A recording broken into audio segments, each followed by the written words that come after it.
Oasis Audio presents The Missing Will, The Amish Millionaire, Part 4, by Wanda E. Brunstetter and Jean Brunstetter. Read for you by Rebecca Gallagher. Chapter 1. Akron, Ohio.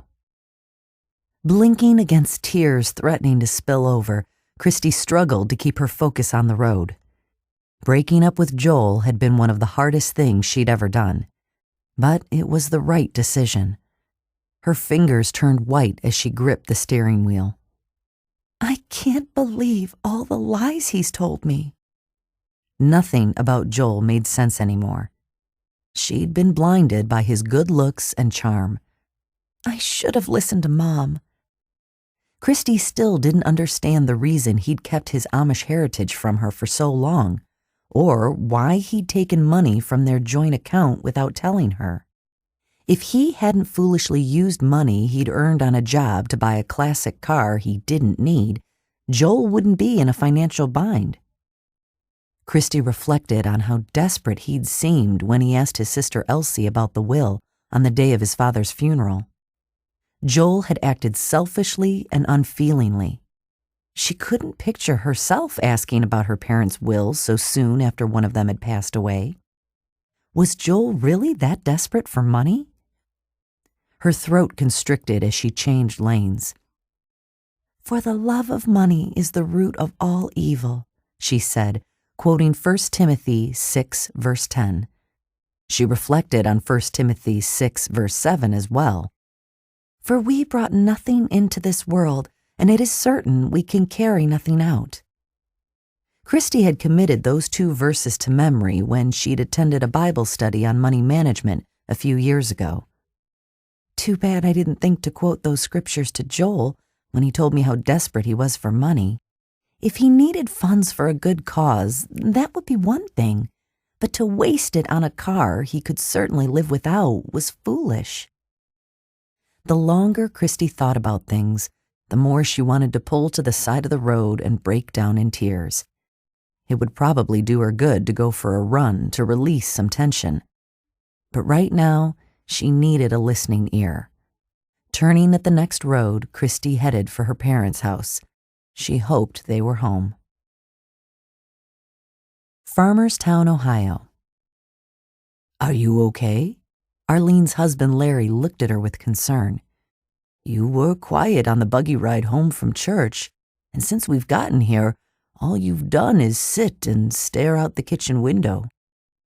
Arlene sighed as she clutched her damp handkerchief. I miss my dad, Larry. Remember how almost every Sunday when his district didn't have church, he would attend service with us? Looking at the men's side this morning and not seeing him there didn't seem right. Tears pooled in her eyes. Then the three of us always came here for a meal, and afterward we'd visit, sing, or play games. Larry sat beside Arlene and placed his hand on her shoulder. I'm here for you, no matter what. We all miss your dad, but it's been the hardest for you, Elsie, and Doris. She sniffed, raising her handkerchief to wipe tears from her eyes. The kidder miss him too. Dad loved our children, and they looked forward to spending time with him after church. She pointed to the birdhouse on a post outside the kitchen window. Every time I look at that, I'll think of Dad and be glad Doris found it. When the lightning struck your dad's treehouse, it's amazing everything in and around the tree didn't burn to a crisp. She lowered her arm and turned toward him. It's a shame Doris didn't find 4 birdhouses on the ground beneath the tree. Then Joel could have had one too. Do you think he would have wanted a birdhouse? Larry's brows furrowed. From what I can tell, the only thing your brooder wants is your dad's money. Arlene swallowed hard, remembering how Joel had acted after the funeral dinner. When he'd asked about Dad's will, everyone in the room became upset. We do need to find the document. It's the only way we'll know how he wanted things divided among us. I only hope when Joel comes around here again, he won't create another scene. If he does, one of us will set him straight." With shoulders slumped and head down, their youngest son, Scott, shuffled into the room. "What's wrong, son? You look umgrant." When Scott looked up, Larry motioned for him to come over to them. Scott stepped up to the table. "I ain't upset. I'm bedauerlich." Arlene slipped her arm around him. "Why are you sad? Do you miss your Großdaddy?"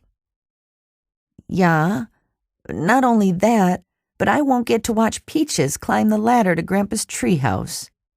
Arlene tipped her head. "Peaches?" "You know, she's Henry Raber's hound. Henry said Peaches likes to climb. Since the treehouse is gone now, me and Doug won't get to see her do it." Scott kicked the floor with the toe of his shoe and lowered his gaze.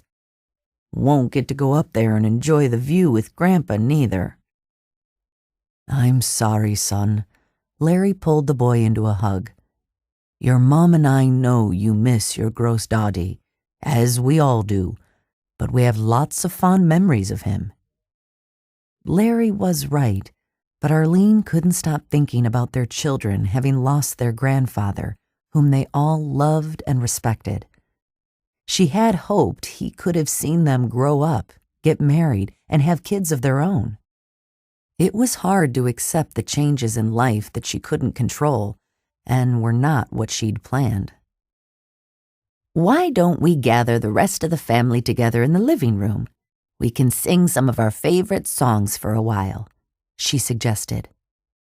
"It won't be the same without Grandpa here playing his harmonica," Scott frowned. "Guess I'll never learn to play the mouth harp now, neither." "Maybe your Uncle Joel can teach you." Larry ruffled the top of Scott's thick brown hair. "As I recall, he's pretty good at playing the harmonica." Arlene made sure not to voice her thoughts. "I doubt that's ever going to happen. Joel doesn't seem to care about anyone but himself." Even though she was upset with her brother, the last thing she wanted to do was turn any of her children against him. "Say, I have an idea." She rose from her chair. "After we sing a while, I'll fix some snacks." "Can we make popcorn?" Scott's eyes brightened a bit. She nodded. "Yeah, we'll do that." "How about hot chocolate and marshmallows to go with it?" Larry smacked his lips. "That always tastes good with popcorn." "We can have some of those peanut butter Kieklin in the cookie jar, too." Arlene gave her son's arm a tender squeeze. "Now, why don't you go let your brother and sisters know what our plans are for the rest of the afternoon?" "Okay, Mom." Scott grinned at his parents and hurried from the room. Larry looked over at Arlene and smiled. "It's nice to see our boy smiling again." "Yeah, a little joy is something we all need right now." Akron. Christy felt relieved when she pulled up to her parents' house and saw their car parked in the driveway. She felt desperate to talk to someone right now, someone who would understand and offer support. She'd no more than stepped onto the porch when the front door swung open. "This is a surprise. I thought you and Joel went on a picnic today." Mom stood in the doorway, drying her hands on a towel. "We did, but we ended it early, so I decided to come here." "Are you all right?" Mom asked as she let Christy into the house. "Your eyes are red. Have you been crying?" Christy looked at her shoes, struggling to keep her emotions in check. "You don't have to worry about fixing lunch for us next Sunday, because Joel and I won't be coming." "How come?" "Is Dad here? I'd like him to hear this too." "He's in the living room reading the newspaper." Mom gestured in that direction. "Let's go in and you can tell us all about it." After Christy took a seat on the couch between her parents, she told them everything that had been discussed at the picnic and explained how Joel had taken money from their account without her knowledge. "You need to pull out the rest of the money and close that account before every penny is gone." Dad's expression was somber. Christy cupped her cheeks in her hands. Oh, you're right. I'll take care of it first thing tomorrow morning. Since Joel had taken over half of the money they'd saved, she was certainly entitled to what was left. Dad's eyebrows furrowed, and he gave a quick snort. I can't understand why he'd do something like that. Didn't he realize what it would do to your relationship? He slapped the folded newspaper on the coffee table. I'm disappointed in him. Joel is obviously not the man I thought he was. Christy dabbed at the tears dribbling down her cheeks.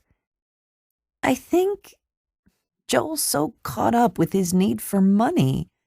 Her voice broke on a sob. He's not thinking of anything but himself. To her surprise, instead of Mom saying something negative or reminding her of what the Bible said about being unequally yoked with an unbeliever, she pulled Christy into her arms. I know you must be hurting right now, but perhaps in time you'll find someone else, someone better for you. Christy sniffed against her mom's shoulder, returning the hug. I can't even think about that right now. And you shouldn't either. Dad reached over and took Christy's hand. You need time to work through your pain and heal.